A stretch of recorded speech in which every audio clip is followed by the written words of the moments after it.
We're going to take a look at solving systems now using a different process. So we've looked at solving systems with systems, don't forget, is just a fancy way of saying two lines and seeing where they meet. Where they meet is called the solution. So we've looked at solving a system by graphing. We graph, we see where the two lines meet. We know how to plug in that point into the equations and see if it satisfies or makes the left side equal right side for both lines. If it does, then it's a point on both lines, and therefore it's the point where the two lines meet.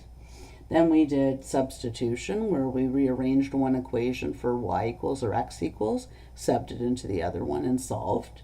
And then we saw our two unusual cases where we don't get a point, where we have either no solution or an infinite number of solutions. And now what we're going to do is we're going to do, in addition to substitution, we're going to learn another way using algebra to solve linear systems, which is called elimination.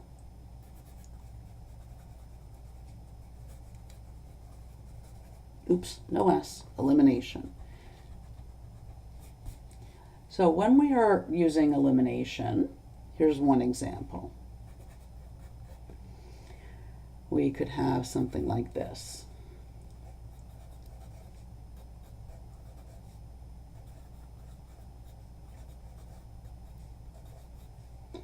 So as always, I'm going to number my equations and circle them. Now you'll notice here the word elimination. So you might not be surprised that we're going to eliminate one of these variables, solve for the other variable, and then sub in and continue. So let me ask you something. If you wanted to add or subtract these equations, hang on, let me just fix that up a little bit so you can see more clearly.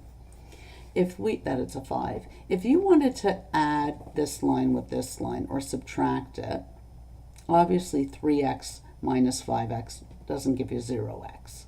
And 3x plus 5x does not give you 0x.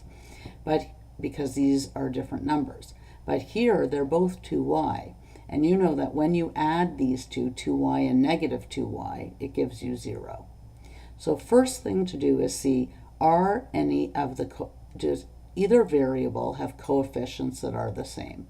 If they do have that, then I'll show you what we do. And if they don't, I'll show you the extra step we do to deal with that in a moment.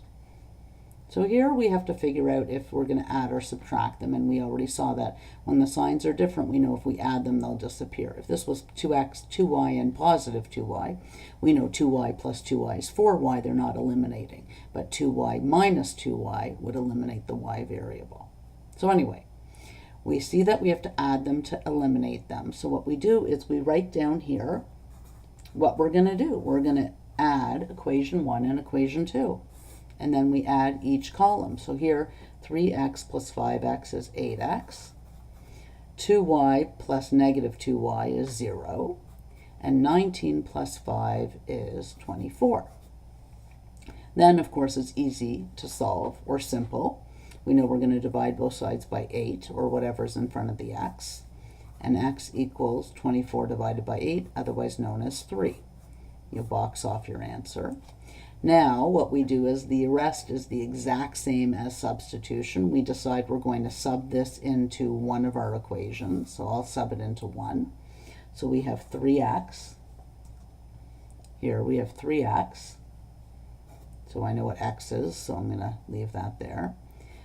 And 2y equals 19, and plug in that 3. So 3 times 3 is 9, plus 2y equals 19. And then I'm going to leave this 2y here, and I've got 9 becomes negative 9 plus 19. 2y equals, that's equal to 10. Then we're going to divide both sides by 2. And y equals 5. Now what I'm going to do is, seeing as I found x and then I subbed into 1, I'm going to check in the one I didn't sub into, which is check in 2. So I'm going to do a little left side, right side check.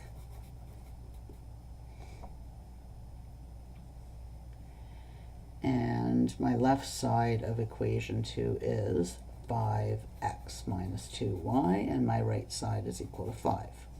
So here I'm going to do 5x equals 5, and x is 3, minus 2, and y is 5. So that times that is 15. That times that is 10, and 15 minus 10 is 5. That's 5. Therefore, left side equals right side, and my answer is xy equals 3, 5. Ta-da! I'm done.